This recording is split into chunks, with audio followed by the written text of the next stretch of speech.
we've had a good week so far. Our focus this week has been on trying to become more consistent, which we're always working towards, eliminate some of the errors that have held us back from reaching our potential, some of the penalties, and I think that they've grasped it. I mean, it's just a constant process, trying to get better, trying to reach consistency, trying to eliminate those things that hold you back. I think every team faces it, and for some reason, we've got a rash of it lately. Fortunately, we found a way to win the last couple of games and work through it, but a game like this, you just can't afford to have those things. And so I've really, like always, impressed it upon them, but this week even put, I think, just an increased sense of urgency on it.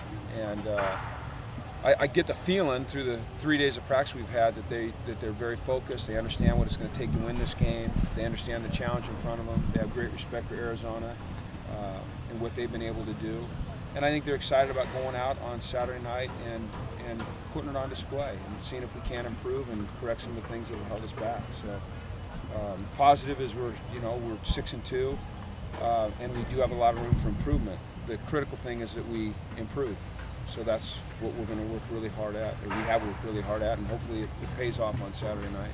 How do you put extra urgency on stuff like that? Well, we always, there's nothing that we don't, that's important to winning and losing, we don't emphasize. I mean, we don't let things go.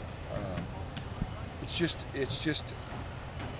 just impressing upon them that it's going to take just a little bit more than maybe we've given. That we got to find the next level. When you think you've given enough, you got to give a little more. You're working with young guys that a lot of times things have come very easy for these kids. And now they're facing some things that aren't as easy. The better, bigger, faster athletes on the other side. A more demanding environment in terms of school and social aspect, and so just being able to help them mature and understand what it's going to take, 24/7 to reach what we're trying to reach it's a challenge. It's a challenge every day, and you hope that every day, if you keep emphasizing it and you keep working on it, that it takes hold eventually. That seems to be. That have a lot to do with focus and not letting things drift. Yeah, we talked about this the other day, is that this generation is so easily distracted because of all the access to the internet and Facebook and Twitter.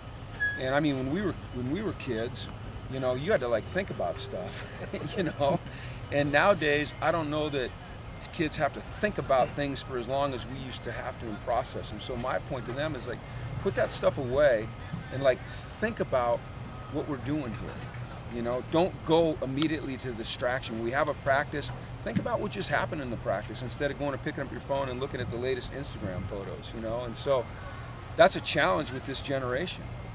And I think they're doing it. I think they understand. I think it's gradual. You build it.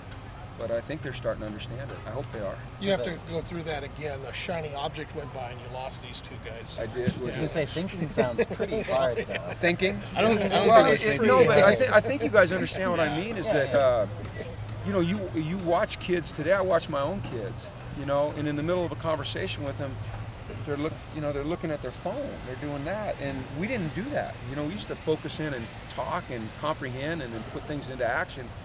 And so that's a battle. I'm sure that every college coach in America, every teacher in America faces the same thing. And so, when you have a goal, you have to keep your eyes focused squarely on that goal, and you have to think about it, and you have to put those thoughts into a plan, and then that plan into action. And it's just impressing that upon 18, 19, 20-year-old kids, how important that is. And it's they're getting it. It just doesn't happen overnight. We're working hard at it. I think we're making inroads. I hope we are. I haven't taken their phones away yet. I can't do that. That's just, I wish I could. So maybe text them the message that you want. And Tracy, that's interesting because I do. I text them constantly during the day. I'll send them messages. I'll send them videos. I'll send them thoughts, and I'm like, okay, maybe that's a way to get in there. Maybe they'll sit there and they'll read it and they'll comprehend it. Maybe rather than asking them to change into my way, maybe we meet halfway. So I've been very active with that. Now, as a coach, when you've said, take it to another level before, how do you kind of change that message so it does sink in rather than just repeating it again? I think you keep the same message.